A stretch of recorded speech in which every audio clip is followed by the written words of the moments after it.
What's up, everybody, and welcome back to the Stretch 4 podcast.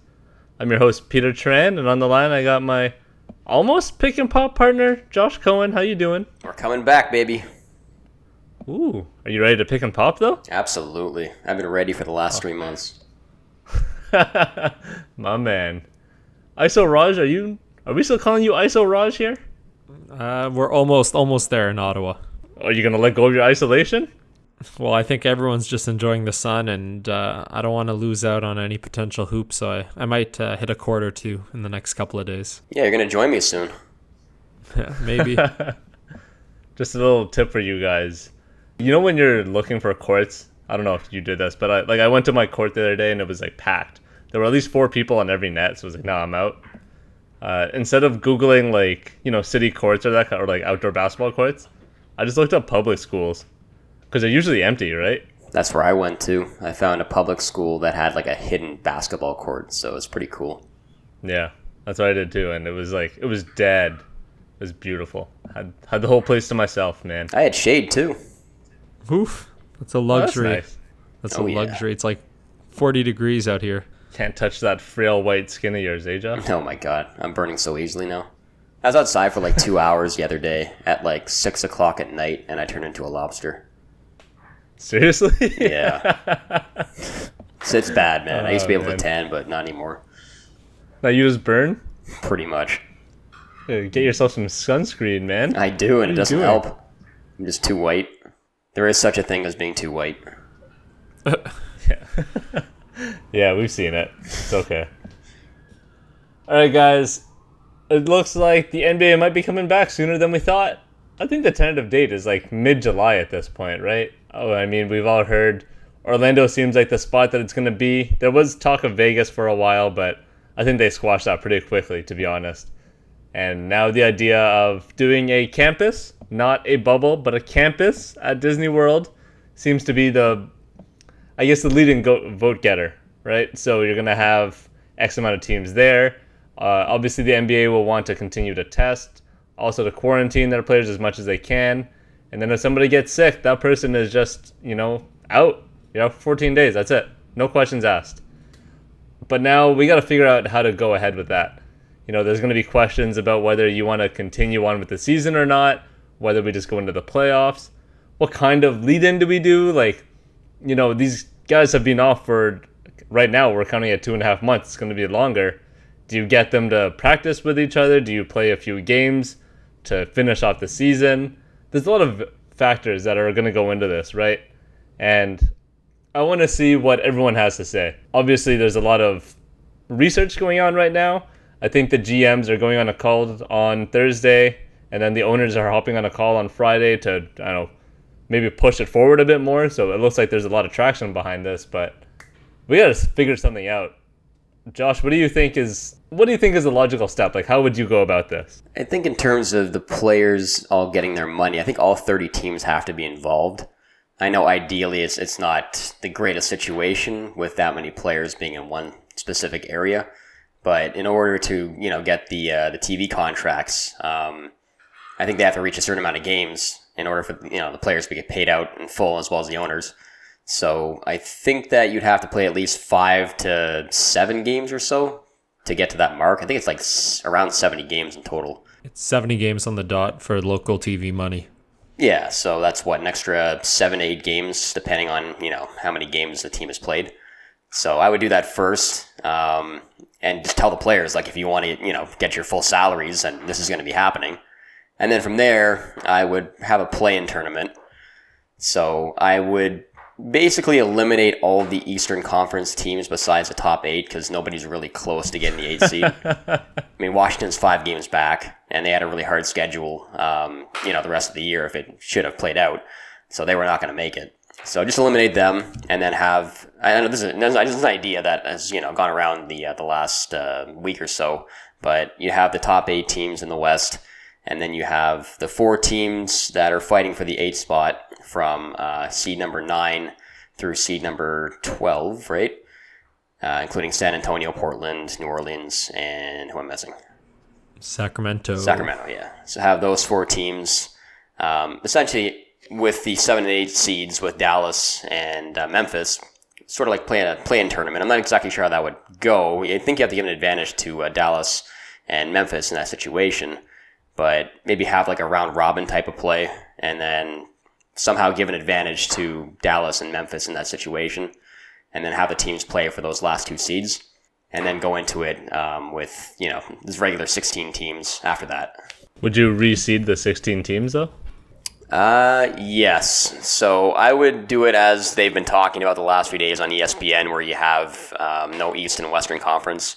You just have the best records go against the worst. And I guess in this case, you would obviously have Milwaukee and Orlando, but after that, it would be more so based on who got in with the play-in tournament. And I would still I guess at that point, you would also have LA against Brooklyn. And then after that point, it would be based on record and who got in with the play-in tournament. Yeah, so I have a few objections to like what you're saying, and I think it comes down to just the number of games, and then also if you're making Memphis and Dallas play in a play-in tournament and you're not making Brooklyn and Orlando in the East, like I think there's a huge disparity there, and also some of those teams would have to play additional games with the play-in tournament. So I think, I don't know, like on paper it looks good, but I think logistically there's a few holes with that plan. Actually, you know what? Going back, I would also include those last 2 Eastern Conference teams. I'm not sure why I didn't include them. So they would also be in there as well. Maybe have all the teams besides Dallas and Memphis play down to the last 2 teams, and then have, a play-in based on those last 4 teams, Dallas, Memphis, plus the 2 teams that won a 1-game round robin between the other 4 teams. So make it like a really exciting 1-game event to actually get into the 4-team round robin, and then have those 4 teams play against each other. And I'm not sure how you give the advantage to Dallas and Memphis at that point, but, they're probably good enough teams anyway. They'd probably win anyway, but, I would have that. Yeah, I still have a big issue with the whole, like I understand like the whole reseeding the playoff picture 1 through 16, just to allow that the teams that have the better records to have a bit more of an advantage, because they're not going to have that home court advantage. But I look at kind of the way the NBA can go about this, and all the teams have played between 63 and 67 games. So the minimum number of games that a team like San Antonio would have to play is 7, and the maximum number is 7, and the minimum is 3. But I think each team should play 72 games. And then what you do is at 72 games, you re-rank both conferences together. You take the top 18 teams. Teams 15 and 16 will play teams 17 and 18 for the last 2 playoff spots and a best of 3. And that's how I would do it. And that would force Orlando and Brooklyn to still be very competitive, even though they were in the Eastern Conference. And it wouldn't punish teams like New Orleans and Sacramento, who were both 3.5 games back, and they had, I believe, 1 or 2 games on Memphis as well. So I would like it that they would take the top 18 teams, the bottom 4 teams play each other in a best of 3, and then to minimize the length of the series in the first round, I would want best of 5. Because I find that even the NBA, before when they were having the best of 5 for the first round, it was just like a lot more condensed of a series, and a lot of those series are lopsided. If you have like a team like Milwaukee end up playing a team like Orlando, like I don't want to see 4 games of that when I can see 3. Do you want them, like the remaining teams, to come back to finish off this for 72 then first, and then you go into that? Yeah, so the way it would work is every team would hit 72 games, and let's say a team's already hit 72, but they're scheduled to play another team that's has only played 70 on their schedule. They just wouldn't play them. It would be the next team that hasn't played 72 games. So as soon as you hit your 72 game cap, you're done. And I know that's an arbitrary value, but I don't think playing the extra 10 games is very valuable at this point. And realistically, the teams aren't going to get money from home games and revenue from home games. So the best teams record-wise in the NBA should be in the playoffs. That's why the conferences should be thrown out, because there is no home court.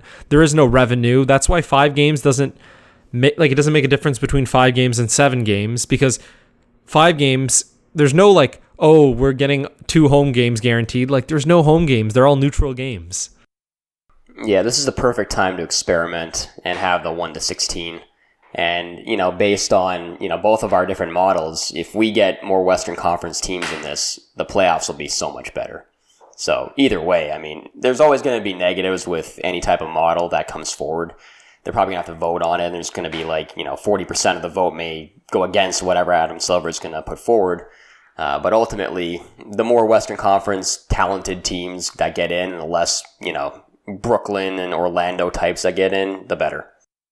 And just for a comparison, like looking at the standings right now, Brooklyn has 30 wins, so does Orlando. They almost have identical records. And Portland, New Orleans, Sacramento, San Antonio have between 27 and 29 wins. So this is completely fair game. San Antonio has 7 games. Oh, not 7. They would have 9 games left under this proposed new schedule. And a team like Portland would have 6 games. And they have equal shot to make it. And as long as they're one of the top 18 teams, they play in the bottom 4 play in a play-in tournament, best of 3. That's not bad. If you want to get into more specifics, I think the games should be played at 2 different gyms. You should play games. You'd have maximum 8 games a day. So basically, you're either a team one day or you either play on Monday, Wednesday, Friday. You play every 2 days, and there'll be 8 games a day that way, and have them at 1 o'clock, 3 o'clock, 6 o'clock, 9 o'clock. You're hitting both the Eastern and Pacific Coast, and kind of like how they do it with the Summer League. It's pretty much like the first weekend of the playoffs, right? Like on any other year. Yeah, exactly. Or You'll Christmas Day. Kind of scheduling. Christmas Day for 2 weeks to pay off all those fans that have been suffering for 3 months.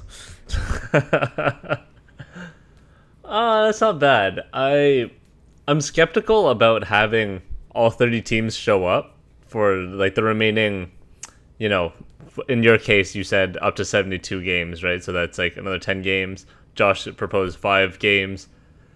I mean, what's the point of having a team like the Cavs show up for that many games? Because the national TV money is already in. Yeah, right? But it's the local money, and they get a good significant payout as local, and all the teams have to have 70 local games. Okay, so my question is, the local TV budget accounts to, on average, 20 to 30 million, depending on the team. Obviously, some teams have bigger contracts, like the Lakers, but other teams like the Pistons, the Cavaliers, whatever. Nobody really cares. So I'm assuming their budgets are a lot lower. Would it be, if I were an executive, if I was ownership, would it be cheaper for me to just have my guys sit out in this case and not pay them for the remainder of the season? I think the problem is the future, right? The cap. Because if the cap goes way down, all these teams are going to be over the cap, then they have to pay tax. I think they did a projection through ESPN where 26 of the teams, based on what's happening right now, would be over the cap based on the projected cap of next year, which is 20 million less of what it is right now. So it would be 90 million or something? Yeah, a lot of teams are going to be way over, obviously. So, I mean, a lot of teams are over 110 million, obviously, and there's a few teams over 120, so they would be in deep, deep luxury tax, and there'd be a big problem with that. So you want to... So the whole point is to get those 5 games in so that the TV money is maximized, essentially? Yeah, you want to try to maximize your earning potential, and I think the more games, the more tune-up games you can get in, the better condition these guys will be ready for in terms of playing playoff games, which is a whole nother level of intensity. And having more teams in will allow teams like the Lakers, Clippers, etc., to actually play somebody while these potential, play-in tournaments are happening or round-robin tournaments are happening. Because those teams still need to play too. They can't just sit on the sidelines, because then the teams that are playing the play-in tournaments will have an advantage once they actually play those teams. Okay, so hold on, sorry. My question, my reservation is whether if I were the Hawks, would I really send out Trae Young or Kevin Huerter, or am I gonna pull out Wayne Bembry? You know what I mean? If I'm Minnesota, am I gonna put out Karl Anthony Towns, or is Jared Culver gonna play 48 minutes? Because I'm not playing my stars for that. Yeah, I can see that point, and that would be a team by team decision. But I think there's a slight incentive for the players to play. That being said, obviously, if they get injured, it's a complete waste because it's literally for nothing. But teams always have to look for the future, and if they don't play their best players and their fans, hopefully in the future, whether it's next year or the year after, have to buy season tickets. Some players want to keep their skills sharp. You don't want them just sitting around not being in game shape. And eventually they will have to play, whether it's next season if it starts in December or like whenever it may be. And I think a lot of these players are itching to play, and it's, again, like the minimum number under my proposal of 72 games, it's between 5 and 9 games for each team. And I think it's important to have those teams like the Knicks, the Cavs, play in this format, because it would be unfair to punish a team that had an opportunity to play some weaker teams because they've already played the strong teams, and that's why their record's a bit poorer. So if they had to play the Cavs twice out of their remaining 9 games, like, so be it for them. And since, we're trying to get more creative in a time where we should be trying to get creative to see what this would look like, I think you should do a reverse lottery for these teams if we're going to do, 30 teams playing, to where you incentivize the crappy teams to win as many games as possible in order to get more ping pong balls. So I think with the crappy teams, you tell them, you know what, this whole regular season just happened. You're not going to make the playoffs, obviously. So now you're going to be playing for ping pong balls. So the more games that you win, the higher chance you have of getting in the top 3 in the lottery. So if you win 6 out of your 10 games that you're playing in, Raj's system, then you're in the top 3 now, or in the bottom 3, I guess, in this case, of getting ping pong balls. Incentivize them to win. How about that? I mean, I know it's a novel idea, but I think that incentivizing these teams to actually win games will make the product more competitive. And then when you see it, a Cavs-Lakers game, you're going to be like, yeah, I might actually watch this. So I'm going to pull out Klay Thompson early from his injury so he can get me my extra few games. That's the organization's decision at that point. Yeah, and like another alternative to that is, while those bottom 4 teams are playing in their play-in tournament, you can have the remainder 12 teams play in a kind of round-robin tournament to see who gets the first pick. Yeah, the crappy bowl. During that same period. Yeah, and do a small little tournament. It'd be like the one seed plays the 12 seed, and it'd be one game, and if you advance, you just keep going on, and then basically you'd end up in a scenario where after 3 or 4 games, you'd have the entire draft lottery. Or like give them a percentage, because I think you should still do the lottery.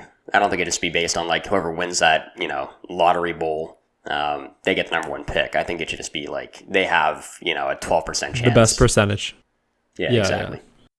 Do you think the players would buy into it? I think, again, it'd just come down to like organizations making decisions, and some players wouldn't be down and some would. And I think it's just making the best out of a very shitty and unfortunate situation. Yeah, and I mean, teams like Atlanta have come out and said that they want to play these games because they have players like, Capella that they need to integrate into their lineups in order to gain some chemistry come December when the season hopefully starts again. For next season, I mean. So these teams do have incentives to play these players, because you can't really have like a 8 to 9 month layoff from playing basketball. And then come December, you might have a lot more injuries because these guys are just not in shape. So having an extra 10 competitive games to play might be beneficial, plus all the practices and scrimmages that they have to run too. I don't know, man. I mean, an extra 10 games for a guy like Andre Drummond, who's in his contract year, might not do anything. And Cleveland would have even less incentive, because if they don't want to resign him, there's really no reason, right? And for him, it's like, I've already proven who I am. Everyone in the league knows what kind of center I am. Has he, though? I mean, look who he got traded for. Like 10... No, but I heard he's been working on his 3-point shot. 10 games isn't going to change much about your reputation. 10 games after quarantine is definitely not going to change your reputation for other GMs. So what gives incentive to those kind of players? I have nothing to do with this organization afterwards. If it were a normal year, we would be tanking, and I would just be sitting anyways. Yeah, but I mean, there's only a certain amount of teams that are going to have cap space, especially now, because you have no idea what the cap's going to be. And he's probably going to try to prove to Cleveland that he's going to be a centerpiece for them. So the better he plays, the better chance he has to get a somewhat decent contract, which is still unlikely based on how he's played the last 2 years, but we'll see. That'd be wild. That, like, the reverse lottery is probably the best incentive that I've heard in a long time. Yeah, it's a Especially good in way this of situation. it's a good way to making sure the bottom teams at least put some level of resistance. Like, you would hate to be in a situation where in Memphis's last 5 games they have to play like the Lakers twice, the Clippers once, Milwaukee, and the Raptors, and then Sacramento gets to play like Washington 3 times and whoever, like the Knicks twice. Like, you want the teams that are in the bottom still to have some incentive to play hard. And I also think, like, we didn't touch upon this, but I would want to hear what you guys think about reducing the first round to best of 5. No, they never do that. That's a lot of advertising money. Yeah, And but I think they're gonna have lots of games though. It doesn't matter. That's what they want. It's still more time, like airtime, right? And right now, there's literally no other North American team sports running. NHL is on pause. NFL is way too early. MLB is not going to start anytime soon. So right now, the NBA has a full monopoly of North American team sports. So I would, like, if I were them, I would try to stretch it out as much as they can and recoup any advertising costs that they can get. Yeah, and I really like the idea of implementing changes that actually might affect, future changes as well. So, the reverse lottery, to where maybe in the future you incentivize a team that, is a 9 or 10 seed to have higher lottery odds instead of the team that's at the, 15th seed instead. So you're actually still trying to make the playoffs and win. And if you do that, you get the reward of getting the higher percentage in terms of lottery. And then in terms of the 1 to 16, even though the biggest thing holding that back is the travel, once we get back to normalcy, I think that's the best outcome that you can possibly have for competitive basketball in the playoffs. And then you have new matchups that you get to see every year, even though there may not be as many rivalries, because you like to have teams playing against each other, unless you're like Utah and Houston and Philadelphia and Boston, who always seem to play against each other, even in this specific scheme that they're coming up with. Despite being 1 to 16, they're still playing each other, which is crazy. But you're not going to have as many rivalries, but overall you're getting more quality teams in the playoffs instead of those crappy Eastern Conference teams that make it with 35 wins. Man, you really don't like the East, eh? Yeah, it's garbage. Like, you're like, who watched the Milwaukee-Detroit series last year besides you? What? They played last year? Blake Griffin played in like 3 games, didn't he? With a broken leg or broken knee. Yeah. Yeah, he played like 10 minutes a game or something nonsensical like that. Yeah, so imagine like Milwaukee's playing New Orleans instead. That's so much better. I think with the home court advantage, like, there is none, so I think there's no obstacle of saying like travel's an issue, or like, oh no, we played most of our games against the East. Like, if you want to make it in the playoffs and prove that you're the NBA champion, like, you have to go through some of the best teams in the league, and who cares if it's from a different conference. So I'm all for like changing it, especially in this scenario. Yeah, I think changing it now is, it's obviously doable, but I don't see it happening in the future. If it's a big hit, it could happen. Even if it is a big hit, though, I don't think ownership would, like, the East teams would never allow this to be permanent, because it would take away so many Eastern Conference teams that could be at the bottom of the barrel taking in playoff revenue. Yeah. I wish there was a way that Adam Silver could just overrule them. Yeah, he's not going to. And he's played, like, Adam Silver is pretty much a representative of the owners, right? So he's, like, essentially their voice, and he's going to do what they tell him to do. And the East is never going to let that go. Like, how much money do you think Detroit has brought in over their last, like, 2 or 3 playoff runs out of squeezing out the 8th spot? You know what I mean? It's 2 games, though. It doesn't matter, dude. It doesn't matter, man. Such nonsense. Like, he should just implement a rule, or he can just overrule that nonsense and just say, you know what? If you want to be part of the playoffs, get a better GM and build your team properly. We're tired of you getting in with 33 wins. Not for your bullshit. Yeah. It's not going to change, my friend. There will be no veto actions here. Only on trades, not on playoff standing. I bet you, though, if they actually implement the 1 to 16 this year, the first round is going to be the best we've ever seen. You think so? Yeah, absolutely. Especially if you have the play-in tournament, too, and you eliminate Orlando and Brooklyn, and you have the Western Conference teams in their place, and you get a Milwaukee versus, whoever. Hold on. Why are we assuming that Brooklyn would be out? Because they suck. Okay, you don't think KD's going to come back for this year? No. No. There's no way. Do you think Kyrie would come back? No. Like, they're building So for you next think- year, right? Like, their whole plan was to have a championship level team next year. So why would they take that chance? They're not going to win this year. So we're going to see a playoff team led by Torian Prince and Spencer Dinwiddie?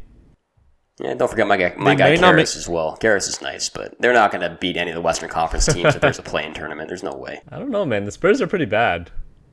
Yeah, but the Spurs might not be in the tournament. It could be like New Orleans, and not the Suns, New Orleans and Sacramento, or Portland. I think Portland would get in because then you'd have Collins and Nurkic back, right? They'd be a dangerous team. Like, you wouldn't want to face them even come playoff time. That's a tough team.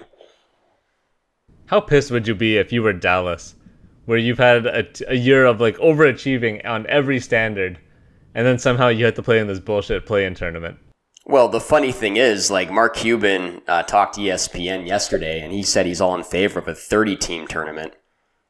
So he's okay with Which is Dallas being in the lunacy. scenario.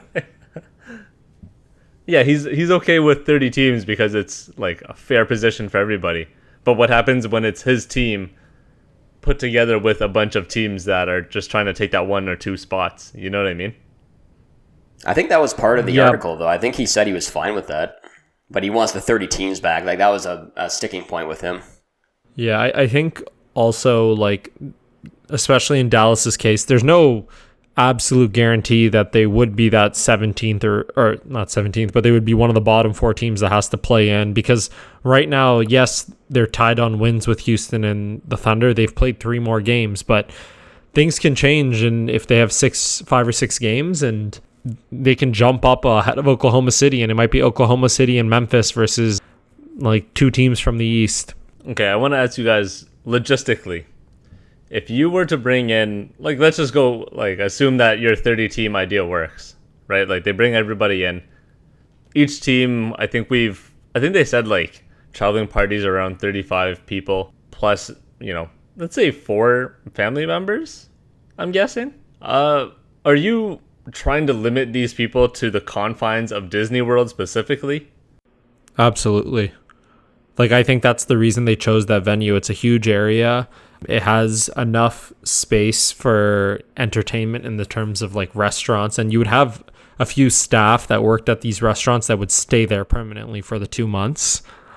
And if they were to leave, they would be replaced by some people who would have to isolate for 14 days prior to starting. And I think that's the reason it was chosen over Vegas, because Vegas is always going to have a bit more international traffic, and there's always that risk. Plus, I don't think they would be able to lock down Vegas as they would be able to lock down Disney World. Do we really think that NBA players would obey by these rules?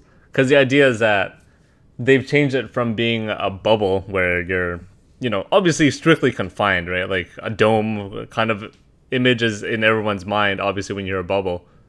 But it's more of a campus. It's more like you can come in and out as you want, or you're free to roam the grounds and that kind of stuff. Do we really think NBA players would listen to this? Like, I could see more than a handful of guys just walking out and be like, nah, I'm going to go for a drive somewhere. I'll be back. Don't worry. I'll get tested when I come back. But I'm going for a drive. I don't think they would be allowed to. And I think it'd be as simple as that. And I honestly think it'd just be part of their contract. Like the same way they're late for team meetings, like this is just like a contractual obligation that they have to stay on the campus. And again, this is like bigger than any university campus, and you've been to Disney World, and they can easily host like 20,000 people at a given time, and all the teams combined wouldn't have that much. So I think it's possible. I think it's going to be one of those unspoken things where, well, I mean, in the media anyway, but I think, general managers and, higher level executives are going to have a meeting with their players and be like, if you go off site, there's going to be, repercussions, especially if you get one of our players sick and then we get kicked out of the tournament because of it. So it's going to be one of those things where it's not like black and white where they can't go off site. It's like a prison type of situation, which is, something that Michelle Roberts has talked about. But it's like one of those wink things, like you better not go off site and come back in and bring the virus with you, or else something, is going to happen to you, That's it. Okay. What about if I've been picking on the Cavaliers a lot, so I'm going to continue this trend. What if Matthew Dellavedova is like, nah, screw this, I'm out. I'm going for a drive. Is somebody going to snitch on him? It's not that. I actually think they're going to have much better surveillance. There'll be security, and if someone leaves the campus and enters again, they won't be allowed back in. I think that's how simple it would be. No, there's no way that you're going to tell a player that they can't come back. Especially because you dragged them all the way to Orlando. You know what I mean? It's like, okay, not Dellavedova, but think of a relative star or a superstar. Think of if Gobert left. You're going to tell him that he can't come back in? There's no way. Yeah, I think they would do that. No.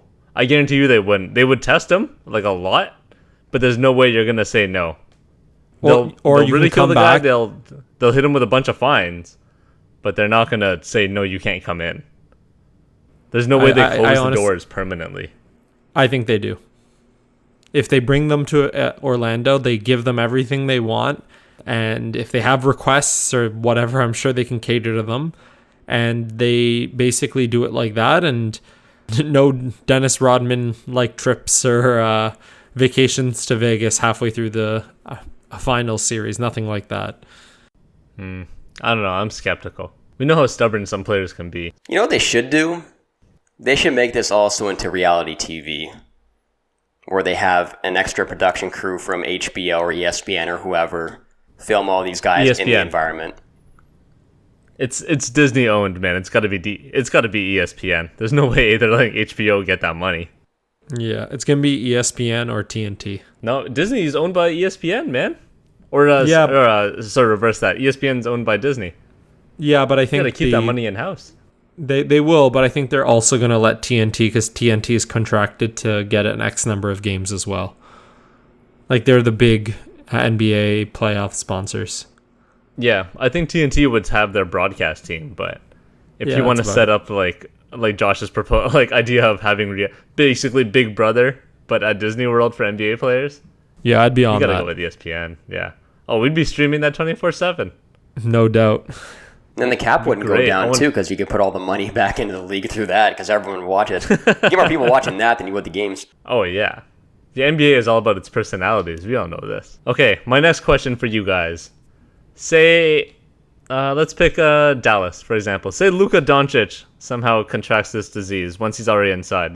Whatever. Shit happens. Do you just take Luka out, continue the games? I'm assuming, right? You quarantine the guy for 14 days, wait till he has no more symptoms, Yep. Okay, now, on top of Luka, you have... Who else is on Dallas? Like, Tim Hardaway Jr. gets it. Dwight Powell gets it. Maxi Kleber gets it. How many players on a team have to get it before you just take that team out? As we've heard, this virus is highly, highly contractable or contagious. Yeah, so I think if they can't field any more players, so if they have more than 4 or 5 guys, then I think they're just out of the tournament. Do you keep one of the other teams on standby in case? Would you just have like New Orleans just hanging out somewhere, just waiting in case a team falls out? So they're like, we're in. Get that tag in. Just have Orlando as the stand-in team, because they're not going to make it in originally, and they're the hometown team. They're at home already. Yeah. Aaron Gordon is sitting on his couch waiting for the call. That's like the worst case scenario for the NBA is if an entire team gets sick. I think they can handle even 1 or 2 big superstars being sick, but if it goes through a team, I think what would probably happen if it goes through a team is they would just put the whole season on pause for 2 weeks, because there's very likely, if it's going through one team, it's probably happening to many other players. Yeah.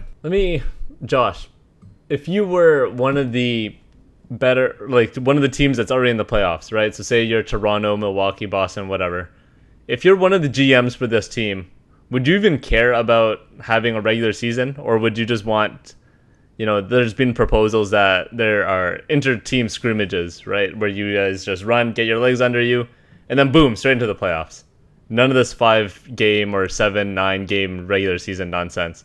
Just eliminate those teams. That way we have less people around, which means, there's obviously half the likelihood of infection, half the tests are needed, less time, less expenses are going into it. We're just going to go straight into the playoffs right now. Could you see any GMs saying that, just eliminating the bottom part? Because you would eliminate a lot of time and effort.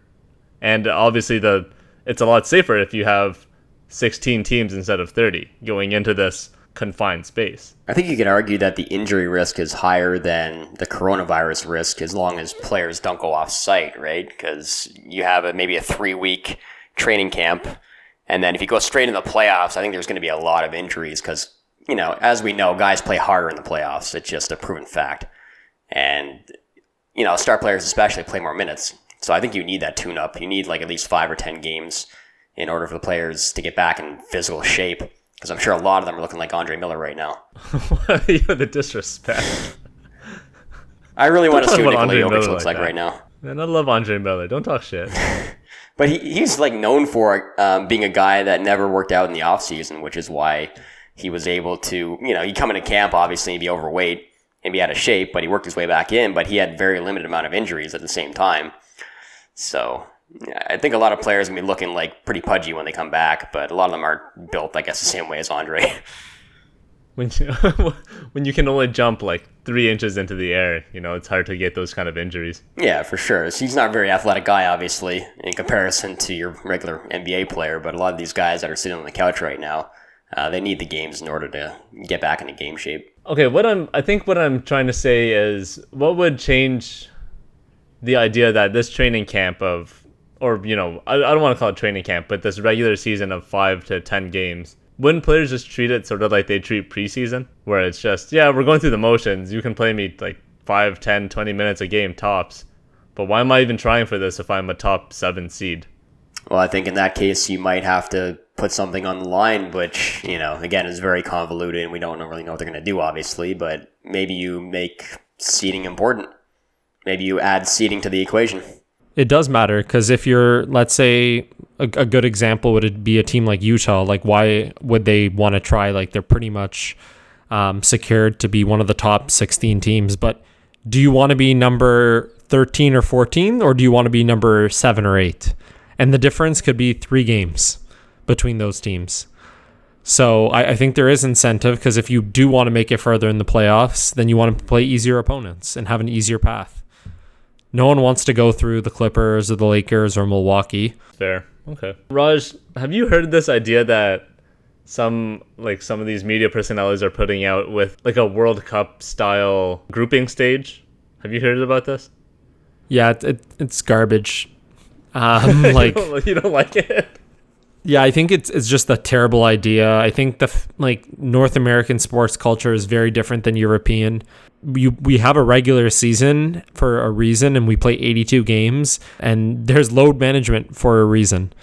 And it's because the playoffs are a different animal. It's almost a different game. We talk about that a lot on the podcast. So I think a group stage would be a bit silly. It could be entertaining, in a video game, but I think overall people want to see best of 7 series. Although the fact that there's no home and away games makes things a bit more interesting.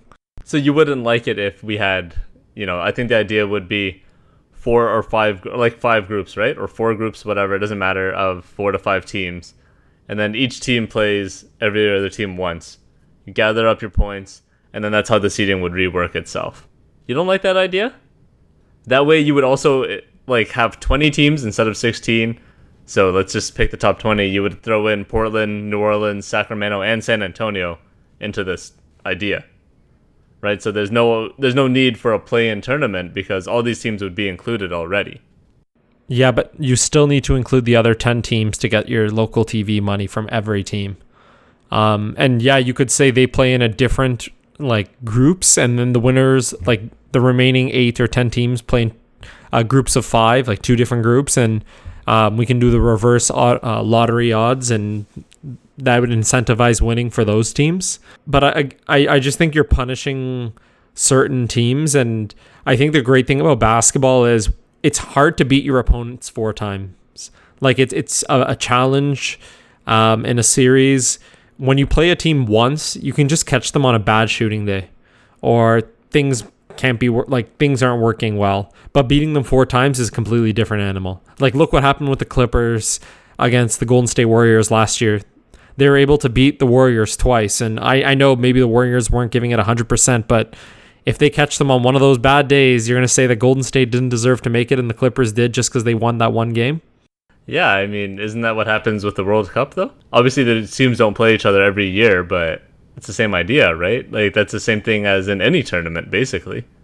Yeah, no, it absolutely, but then it just completely devalues the entire regular season. I agree. I mean, that's what I would have been worried about for this whole year, right? Like, it seems that everything before March would just be scrapped.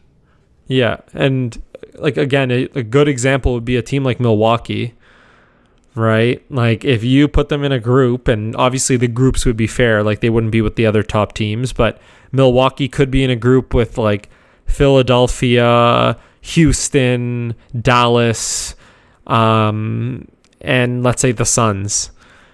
And that would just be unfair because they could be another group, like the Clippers might be with like Indiana, the Spurs. Like it's a bit shitty. And why would Milwaukee have to go through that when they were the best team in the NBA?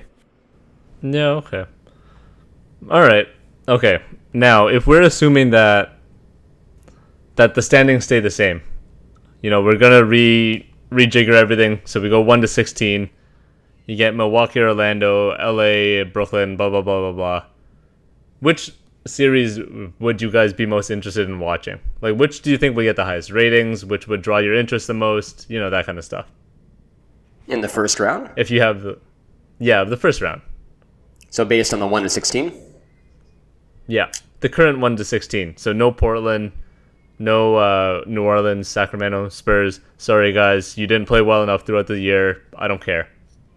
Let's just go with the current standings. I'd say that Miami versus OKC would be very entertaining because they're sort of built the same kind of way. They're both very rugged teams, and they're pretty evenly matched. But, the bias in me says Toronto-Memphis would be a lot of fun too. JV's revenge series. Oh my God, this guy's saying highest rating. I mean, entertainment-wise for me, but highest rating, whichever team the Lakers are playing. Brooklyn. Yeah, no, not necessarily highest rating, but just in general. Like, where's the intrigue? Yeah, for me, I guess it would be Toronto-Memphis. It'd be a very fast series. You get to see John Morant in the playoffs. And again, seeing JV against his old team, he put up like 20-20s every game. It would be a lot of fun. You have Brandon Clark versus Chris Boucher. A lot of Canadian content. Brandon Clark, basically the improved version of Chris Boucher. Brandon Clark's a beast, man. He's going to be one of the best big men in the NBA in a couple of years. It'd been like 2 years, yeah. Raj, what kind of series are you looking at here? For me, I'm not as big of a homer as Josh is, so I'm going to go what looks the best on paper, and it has to be Boston-Philly. I think those teams, when they play each other, historically, they've had some good matchups over the last couple of years. Both two young, talented teams with very high expectations. I think that series could go 7 games if they end up doing 7-game series in the first round. And the other one has to be another classic, Utah-Houston. They always manage to play each other in the playoffs. So you never know. This could be the year. Like Harden might be even more anti-clutch than he was before because he might be rested this time, so they might make a big playoff run, or he could be very out of shape. Utah's dead in the water no matter who they play. They lost Bogdanovich. Yeah, they're out. Yeah, that's a huge loss. And, like, poor chemistry issues, let's be real. Donovan Mitchell and Rudy Gobert are going to have zero chemistry on the floor, and those are two of your best players. They're dead. Also, I just want to go on record. I just want to say that Philadelphia is still going to make the finals as long as they're healthy. That would be interesting. So. That would be a tough. They don't have to go on the road anymore. Tough road? Yeah, but they're always on the road. They don't have a home team either. What do you mean? I think that'll factor into things. I think they're one of the most mentally weak teams in the NBA. So now that there's no fans in the stands cheering against them, I think you're going to see how good they really are. No one's going to be egging on Ben Simmons to shoot a 3. He might actually start shooting threes now. No, he's not.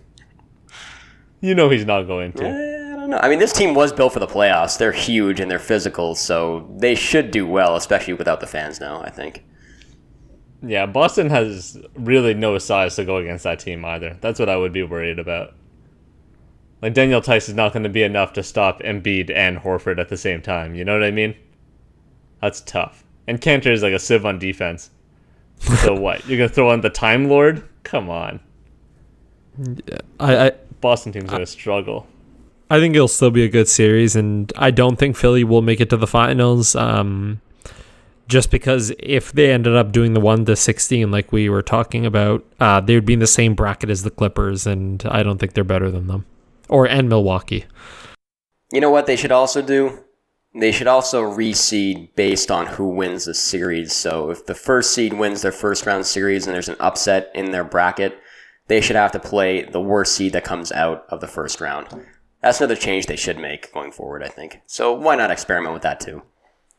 That's what the NHL does, right? Yeah, exactly. It should be like that.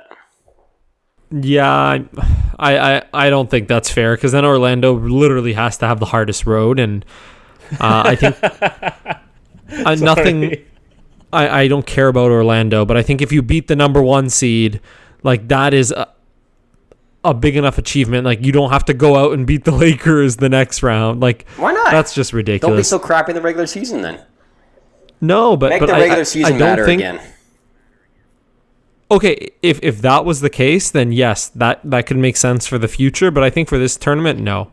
Have a bracket system like the same way they do in NCAA, and if you win your matchup, you play the winner of the next matchup.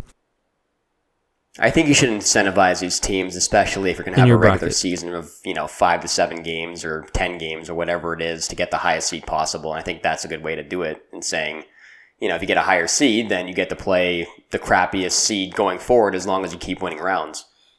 Or you get a bye if there's like a 20-team tournament. A bye would be good. I would like that. Yeah, like top 4 teams get a bye, and then, the 16 teams outside of them have to play each other, and then come second round, those top 4 seeds play the worst seeds that come through. Yeah, let 5 to 20 battle it out in the first round. Yeah. Yeah, but that's a long You'll just break, give LeBron more rest time. Nothing wrong with that. He deserves it. If he's a top 2 seed, then why not? Yeah. That's not bad. I don't know. That'd be interesting. You wouldn't want to see... you guys aren't intrigued by Clippers Mavericks? I think that's the one that's like popping out to me, man. That's Kawhi a and sweep. Luka. I don't think it would be. Have you watched their games this year?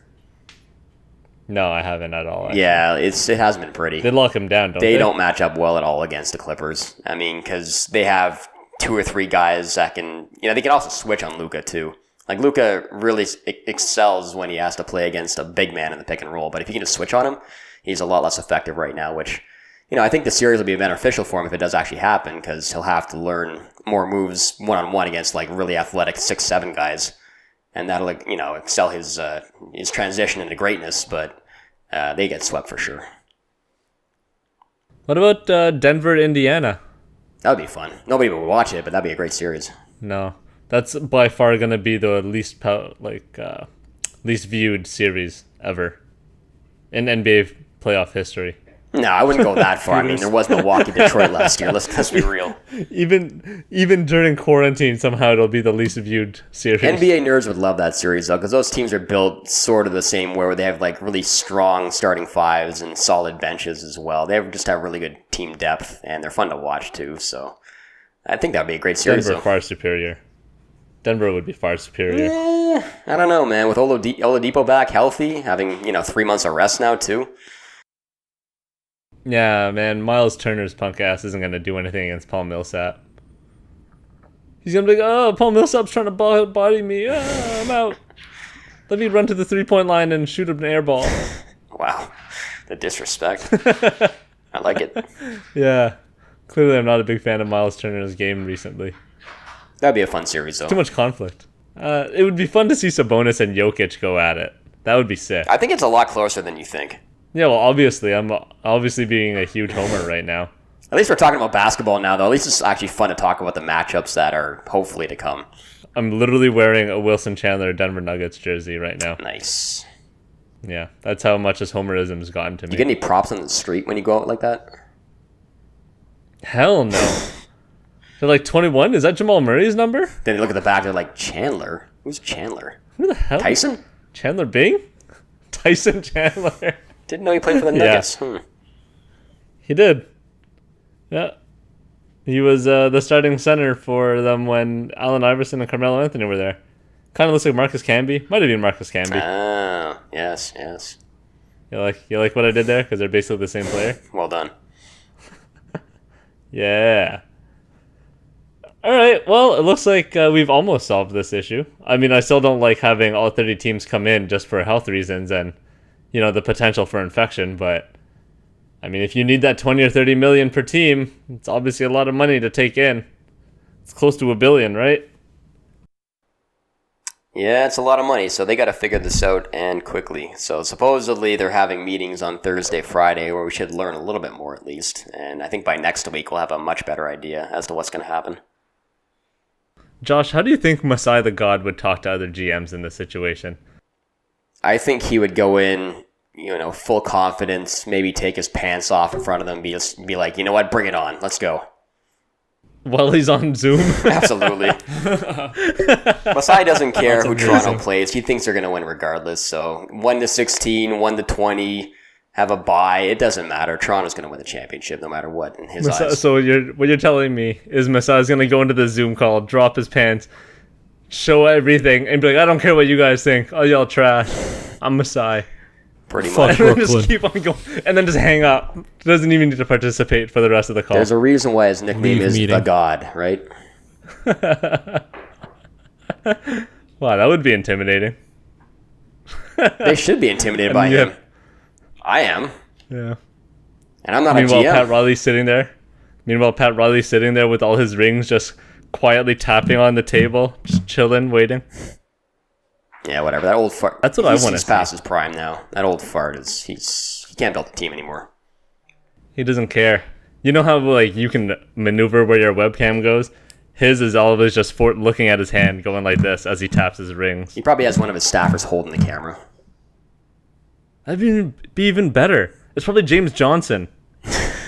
I don't think James Johnson would take that Brought him task back. on. I think he would. It's a test of discipline and will. Probably kick Riley in the face. That'd be wicked. All right, guys. I think that's all the time we got. I think we've pretty much solved this issue. So, I would love to listen in on these calls, but we'll see. See where it goes.